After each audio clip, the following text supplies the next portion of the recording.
بسم اللہ الرحمن الرحیم۔ باب دوم ہے ایمان اور اطاعت۔ سب سے پہلے جو چیپٹر ہے وہ یہ اطاعت کے لیے علم اور یقین کی ضرورت۔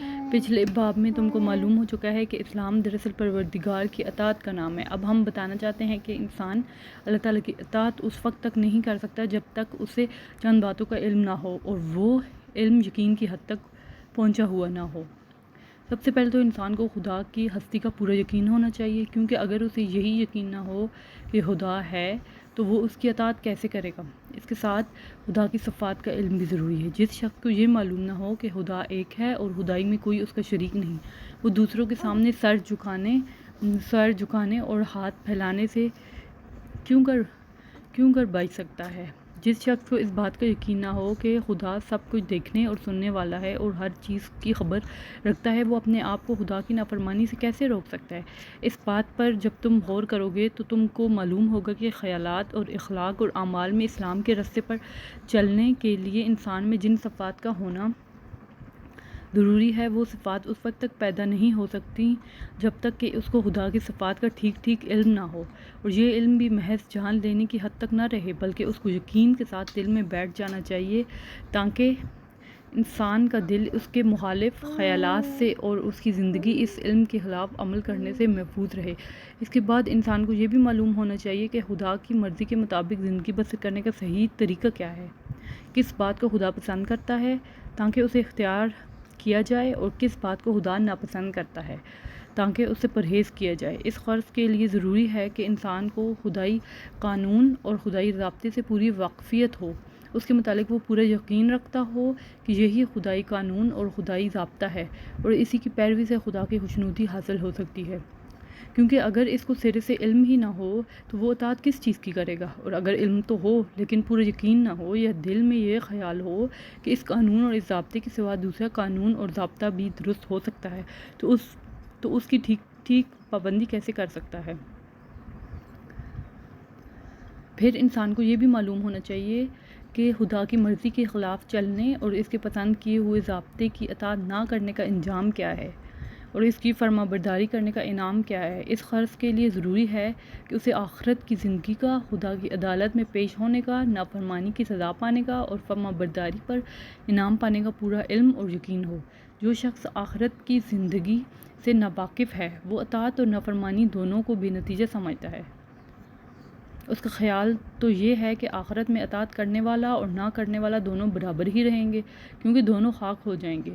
پھر اس سے کیوں کر امید کی جا سکتی ہے کہ وہ اطاعت کی پابندیاں اور تکلیفیں برداشت کرنا قبول کر لے گا اور ان گناہوں سے پرہیز کرے گا جن سے اس دنیا میں کوئی نقصان پہنچنے کا اس کو اندیشہ نہیں ہے۔ ایسے عقیدے کے ساتھ انسان خدائی قانون کا کبھی متی نہیں ہو سکتا۔ اسی طرح وہ شخص بھی اطاعت میں ثابت قدم نہیں ہو سکتا جسے آخرت کی زندگی اور خدائی عدالت کی پیشی کا علم تو ہے مگر یقین نہیں، اس لیے کہ شک اور تردد کے ساتھ انسان کسی بات پر جم نہیں سکتا۔ آپ ایک کام کو دل لگا کر اسی وقت کر سکو گے جب آپ کو یقین ہو کہ یہ کام فائدہ بخش ہے، اور دوسرے کام سے پرہیز کرنے میں بھی اسی وقت مستقل رہ سکتے ہو جب تم کو پورا یقین ہو کہ یہ کام نقصان دہ ہے۔ لہٰذا معلوم ہوا کہ ایک طریقے کی پیروی کے لیے اس کے انجام اور نتیجے کا علم ہونا ضروری ہے، اور یہ علم ایسا ہونا چاہیے جو یقین کی حد تک پہنچا ہوا ہو۔ اب ایمان کی تعریف کیا ہے؟ اوپر کے بیان میں جس چیز کو ہم نے علم اور یقین سے تعبیر کیا ہے اسی کا نام ایمان ہے۔ ایمان کے معنی جاننے اور ماننے کے ہیں۔ جو شخص خدا کی وحدانیت اور اس کی حقیقی صفات اور اس کے قانون اور اس کی جزا و سزا کو جانتا ہو اور دل سے اس پر یقین رکھتا ہو اس کو مومن کہتے ہیں، اور ایمان کا نتیجہ یہ ہے کہ انسان مسلم یعنی خدا کا مطیع و فرما بردار ہو جاتا ہے۔ ایمان کی اس تعریف سے تم خود سمجھ سکتے ہو کہ ایمان کے بغیر کوئی انسان مسلم نہیں ہو سکتا۔ اسلام اور ایمان کا تعلق وہی ہے جو درخت کا تعلق بیج سے ہوتا ہے۔ بیج کے بغیر تو درخت پیدا ہی نہیں ہوتا، البتہ ہو سکتا ہے کہ بیج زمین میں بویا جائے مگر زمین خراب ہونے کی وجہ سے یا آب و ہوا اچھی نہ ملنے کی وجہ سے درخت ناقص نکلے۔ بالکل اسی طرح اگر کوئی شخص سرے سے ایمان ہی نہ رکھتا ہو تو یہ کسی طرح ممکن نہیں کہ وہ مسلم ہو۔ البتہ یہ ضرور ممکن ہے کہ کسی شخص کے دل میں ایمان ہو مگر اپنے ارادے کی کمزوری یا ناقص علم، تعلیم و تربیت اور بری صحبت کے اثر سے وہ برا اور پکا مسلم نہ ہو۔ ایمان اور اسلام کے لحاظ سے تمام انسانوں کے 4 درجے ہیں۔ پہلا درجہ، جو ایمان رکھتے ہیں اور ان کا ایمان انہیں الخدا کے احکام کا پورا مطیع بنا دیتا ہے۔ جس بات کو خدا ناپسند کرتا ہے اس سے وہ اس طرح بچتے ہیں جیسے کوئی شخص آگ کو ہاتھ لگانے سے بچتا ہے، اور جس بات کو خدا پسند کرتا ہے وہ اس کو ایسے شوق سے کرتے ہیں جیسے کوئی شخص دولت کمانے کے لیے شوق سے کام کرتا ہے۔ یہ اصلی مسلمان ہیں۔ دوسرا درجہ، جو ایمان تو رکھتے ہیں مگر ان کا ایمان اتنا طاقتور نہیں ہے کہ انہیں پوری طرح خدا کا فرما بردار بنا دے۔ یہ اگرچہ کم تر درجے کے لوگ ہیں لیکن بہرحال مسلم ہیں۔ یہ اگر نافرمانی کرتے ہیں تو اپنے جرم کے لحاظ سے سزا کے مستحق ہیں، مگر ان کی حیثیت مجرم کی ہے، باغی کی نہیں ہے، اس لیے کہ یہ بادشاہ کو بادشاہ مانتے ہیں اور اس کے قانون کو قانون تسلیم کرتے ہیں۔ تیسرا درجہ، وہ جو ایمان نہیں رکھتے مگر بظاہر ایسے عمل کرتے ہیں جو خدائی قانون کے مطابق نظر آتے ہیں۔ یہ دراصل باغی ہیں۔ ان کا ظاہری نیک عمل حقیقت میں خدا کی اطاعت اور فرمانبرداری نہیں ہے، اس لیے اس کا کچھ اعتبار نہیں۔ ان کی مثال ایسے شخص سی ہے جو بادشاہ کو بادشاہ نہیں مانتا اور اس قانون کو قانون ہی نہیں تسلیم کرتا۔ یہ شخص اگر بظاہر ایسا عمل کر رہا ہو جو قانون کے خلاف نہ ہو، تم یہ نہیں کہہ سکتے کہ وہ بادشاہ کا وفادار اور اس کے قانون کا پیرو ہے۔ اس کا شمار تو بہرحال باغیوں ہی میں ہوگا۔ چوتھا درجہ، وہ جو ایمان بھی نہیں رکھتے اور عمل کے لحاظ سے بھی شریر اور بدکار ہیں۔ یہ سب سے بدتر درجے کے لوگ ہیں کیونکہ یہ باغی بھی ہیں اور مفسد بھی۔ انسانی طبقوں کی اس تقسیم سے یہ بات ظاہر ہو جاتی ہے کہ ایمان ہی پر دراصل انسان کی کامیابی کا انحصار ہے۔ اسلام ہوا وہ کامل ہو یا ناقص صرف ایمان کے بیج سے پیدا ہوتا ہے۔ جہاں ایمان نہ ہوگا وہاں ایمان کی جگہ کفر ہوگا، جس کے دوسرے معنی خدا سے بغاوت کے ہیں، خواہ وہ بدتر درجے کی بغاوت ہو یا کم تر درجے کی۔ اچھا، اگلا ٹاپک ہے علم حاصل ہونے کا ذریعہ۔ اطاعت کے لیے ایمان کی ضرورت تو تم کو معلوم ہو گئی۔ اب سوال یہ ہے کہ خدا کی صفات اور اس کے پسندیدہ قانون اور آخرت کی زندگی کے متعلق صحیح علم جس پر یقین کیا جا سکے کس ذریعے سے حاصل ہو سکتا ہے۔ پہلے ہم بیان کر چکے ہیں کہ کائنات میں ہر طرف خدا کی کاریگری کے آثار پھیلے ہوئے ہیں جو اس بات پر گواہی دے رہے ہیں کہ اس کارخانے کو ایک ہی کاریگر نے بنایا ہے اور وہی اس کو چلا رہا ہے۔ ان آثار میں اللہ تعالیٰ کی تمام صفات کے جلوے نظر آتے ہیں، اس کی حکمت، اس کا علم، اس کی قدرت، اس کا رحم، اس کی پروردگاری، اس کا قہر۔ غرض کون سی صفت ہے جس کی شان اس کے کاموں میں نمایاں نہیں ہے؟ مگر انسان کی عقل اور اس کی قابلیت نے ان چیزوں کے دیکھنے اور سمجھنے میں اکثر غلطی کی ہے۔ یہ سب آثار آنکھوں کے سامنے موجود ہیں اور ان کے باوجود کسی نے کہا خدا 2 ہیں اور کسی نے کہا کہ 3 ہیں، کسی نے بے شمار خدا مان لیے، کسی نے خدائی کے ٹکڑے ٹکڑے کر دیے اور کہا کہ ایک بارش کا خدا ہے، ایک ہوا کا خدا ہے، ایک آگ کا خدا ہے۔ ہر ایک قوت کے الگ الگ خدا ہیں اور ایک خدا ان سب کا سردار ہے۔ اس طرح خدا کی ذات و صفات کو سمجھنے میں لوگوں کی عقل نے بہت دھوکے کھائے ہیں جن کی تفصیل کا یہاں موقع نہیں۔ آخرت کی زندگی کے متعلق بھی لوگوں نے بہت سے غلط خیالات قائم کیے۔ کسی نے کہا کہ انسان مر کر مٹی ہو جائے گا، پھر اس کے بعد کوئی زندگی نہیں۔ کسی نے کہا کہ انسان بار بار اسی دنیا میں جنم لے گا اور اپنے اعمال کی سزا یا جزا پائے گا۔ خدا کی مرضی کے مطابق زندگی بسر کرنے کے لیے جس قانون کی پابندی ضروری ہے اس کو تو خود اپنی عقل سے بنانا اور بھی زیادہ مشکل ہے۔ خدا کی مرضی کے مطابق زندگی بسر کرنے کے لیے جس قانون کی پابندی ضروری ہے اس کو تو خود اپنی عقل سے بنانا اور بھی زیادہ مشکل ہے۔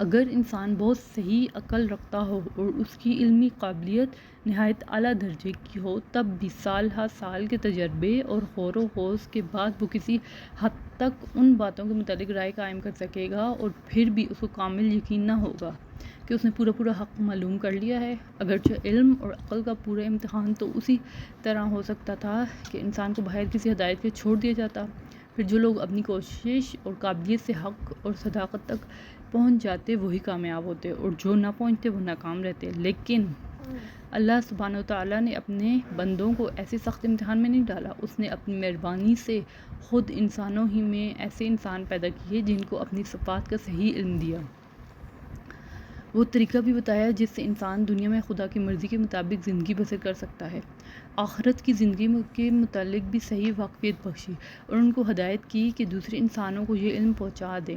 یہ اللہ کے پیغمبر ہیں جس ذریعے سے خدا نے ان کو علم دیا ہے، اس کا نام وحی ہے، اور جس کتاب میں ان کو یہ علم دیا ہے اس کو اللہ کی کتاب اور اللہ کا کلام کہتے ہیں۔ اب انسان کی عقل اور اس کی قابلیت کا امتحان اس میں ہے کہ وہ پیغمبر کی پاک زندگی کو دیکھنے اور اس کی اعلیٰ تعلیم پر غور کرنے کے بعد اس پر ایمان لاتا ہے یا نہیں۔ اگر وہ حق شناس اور حق پرست ہے تو سچی بات اور سچے انسان کی تعلیم کو مان لے گا اور امتحان میں کامیاب ہو جائے گا، اور اگر اس نے نہ مانا تو انکار کے معنی یہی ہوں گے کہ اس نے حق اور صداقت کو سمجھنے اور قبول کرنے کی صلاحیت کھو دی ہے۔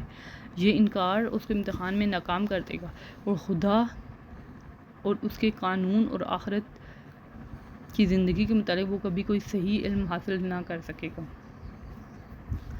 اگلا ٹاپک ہے ایمان بالغیب۔ دیکھو، جب تم کو کسی چیز کا علم حاصل نہیں ہوتا تو تم علم رکھنے والے کو تلاش کرتے ہو اور اس کی ہدایت پر عمل کرتے ہو۔ تم بیمار ہوتے ہو تو خود اپنا علاج نہیں کر لیتے بلکہ ڈاکٹر کے پاس جاتے ہو۔ ڈاکٹر کا سند یافتہ ہونا، اس کا تجربہ کار ہونا، اس کے ہاتھ سے بہت سے مریضوں کا شفا یاب ہونا، یہ ایسی باتیں ہیں جن کی وجہ سے تم ایمان لے آتے ہو کہ تمہارے علاج کے لیے جس لیاقت کی ضرورت ہے وہ اس ڈاکٹر میں موجود ہے۔ اسی ایمان کی بنا پر وہ جس دوا کو جس طریقے سے استعمال کرنے کی ہدایت کرتا ہے اس کو تم استعمال کرتے ہو، اور جس چیز سے پرہیز کا حکم دیتا ہے اس سے پرہیز کرتے ہو۔ اسی طرح قانون کے معاملے میں تم وکیل پر ایمان لاتے ہو اور اس کی اطاعت کرتے ہو، تعلیم کے مسئلے میں استاد پر ایمان لاتے ہو اور جو کچھ وہ تم کو بتاتا ہے اس کو مانتے چلے جاتے ہو۔ تم کو کہیں جانا ہو اور راستہ معلوم نہ ہو تو کسی واقف کار پر ایمان لاتے ہو اور جو راستہ وہ تم کو بتاتا ہے اسی پر تم چلتے ہو۔ دنیا کے ہر معاملے میں تم کو واقفیت اور علم حاصل کرنے کے لیے کسی جاننے والے آدمی پر ایمان لانا پڑتا ہے اور اس کی اطاعت کرنے پر تم مجبور ہوتے ہو۔ اسی کا نام ایمان بالغیب ہے۔ ایمان بالغیب یہ ہے کہ جو کچھ تم کو معلوم نہیں اس کا علم تم جاننے والے سے حاصل کرو اور اس پر یقین کر لو۔ خداوند تعالیٰ کی ذات و صفات سے تم واقف نہیں، آپ کو یہ بھی معلوم نہیں کہ اس کے فرشتے اس کے حکم کے ماتحت تمام عالم کا کام کر رہے ہیں اور تم کو ہر طرف سے گھیرے ہوئے ہیں۔ تم کو یہ بھی خبر نہیں کہ خدا کی مرضی کے مطابق زندگی بسر کرنے کا طریقہ کیا ہے۔ تم کو آخرت کی زندگی کا بھی صحیح حال معلوم نہیں۔ ان سب باتوں کا علم تم کو ایک ایسے انسان سے حاصل ہوتا ہے جس کی صداقت، راست بازی، خدا ترسی، نہایت پاک زندگی اور نہایت حکیمانہ باتوں کو دیکھ کر تم تسلیم کر لیتے ہو کہ وہ جو کچھ کہتا ہے سچ کہتا ہے اور اس کی سب باتیں یقین لانے کے قابل ہیں۔ یہی ایمان بالغیب ہے۔ اللہ تعالیٰ کی اطاعت اور اس کی مرضی کے مطابق عمل کرنے کے لیے ایمان بالغیب ضروری ہے، کیونکہ پیغمبر کے سوا کسی اور ذریعے سے تم کو صحیح علم حاصل ہو نہیں سکتا اور صحیح علم کے بغیر تم اسلام کے طریقے پر ٹھیک چل نہیں سکتے۔ ہمارا دوسرا چیپٹر الحمدللہ کمپلیٹ ہو گیا۔ اللہ تعالیٰ ہمیں اسے سمجھنے اور عمل کرنے کی توفیق عطا فرمائے۔ پھر انشاءاللہ تھرڈ چیپٹر نبوت، وہ ہم اگلی ویڈیو میں انشاءاللہ پڑھیں گے۔ تب تک کے لیے اللہ حافظ۔